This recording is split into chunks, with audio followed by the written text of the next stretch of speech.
Good day everyone, I'm Catherine Pagrangan from BSN 12E and I'm going to perform the Leopolds maneuver.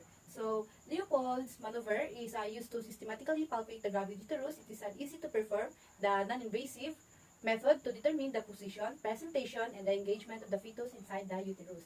This is also done after 36 weeks gestation to help the expectant mother and the healthcare provider be better prepared for a labor also, and it also help in determining if it's much safer to perform the cesarean section.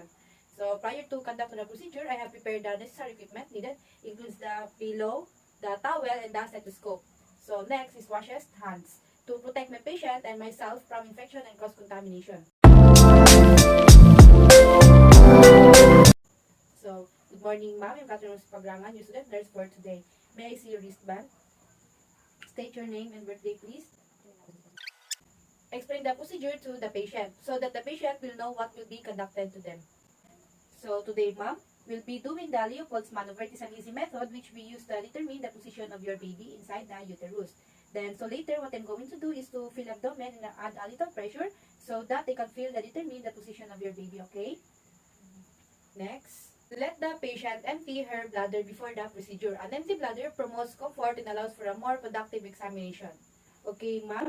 Before we begin, I encourage you to void first so that later you won't feel uncomfortable, okay? Next, position the patient on supine with one pillow under her head and with knees slightly flexed. Okay? Slightly flexed, okay?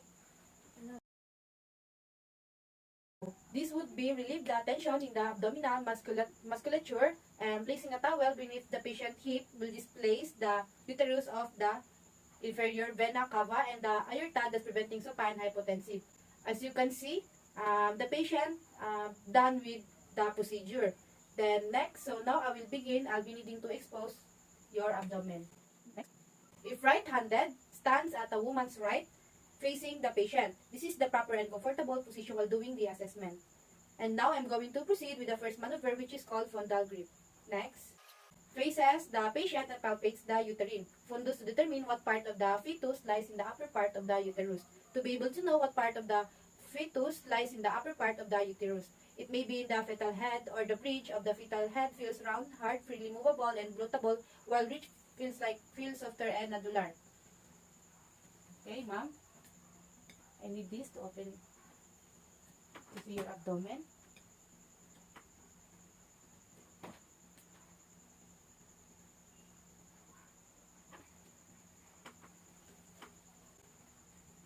So next, I'm going to proceed with the second maneuver, which is called the umbilical grip. Palpates in a downward direction the sides of the abdomen, applying gently but deep pressure to determine the position of the fetal extremities, the fetal back, and the anterior shoulder. This is to determine the position of the fetal extremities, the fetal back, and the anterior shoulder. Okay, now what I'm going to do is to palpate the downward of the lateral uterine surface and determine the fetal back or fetal extremities. Apply gently but deep pressure. Okay, I will do the procedure.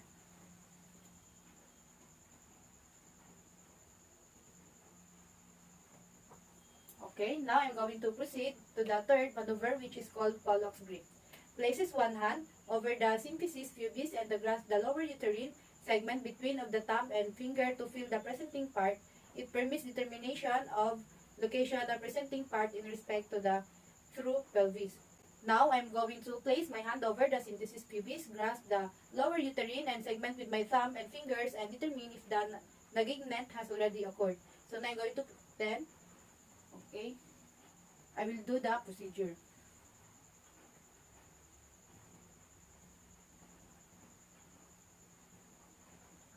Okay, next, I'm going to proceed to the fourth maneuver, which is called the pelvic grip.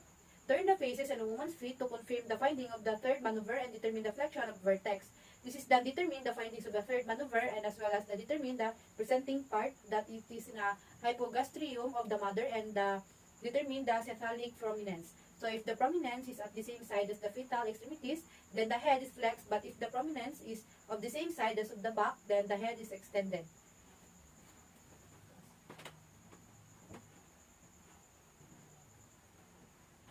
Okay.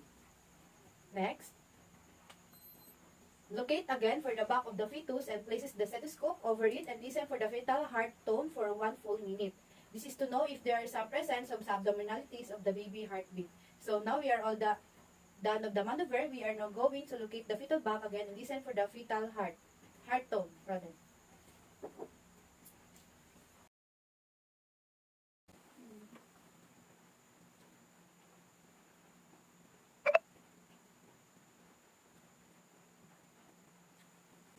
So, after 1 full minute, in the normal findings of the FHT is the 120 to 160 beats per minute, and then notes the location, rate, and character of the FHT. This is to proceed for hearing the heartbeat of the baby. You need to locate it first and make the patient comfortable. So, okay, ma'am, I'm going to cover you up now. So, are you comfortable?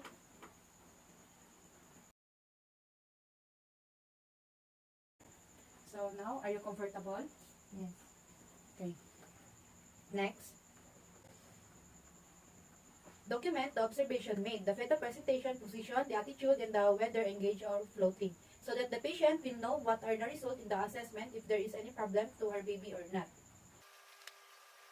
So, ma'am, after doing the procedure, I have determined that your baby is at your right side and your baby is in the cephalic position, which means that the head of the baby is at the lower part of your uterus and it is already engaged. This is an ideal position of the baby for labor. Also, when I was listening to your baby's heart sound, I have counted it and it is 125 beats per minute, and that is normal. So, so after doing the procedure, proceed to the perform hand washing and documentation of the findings.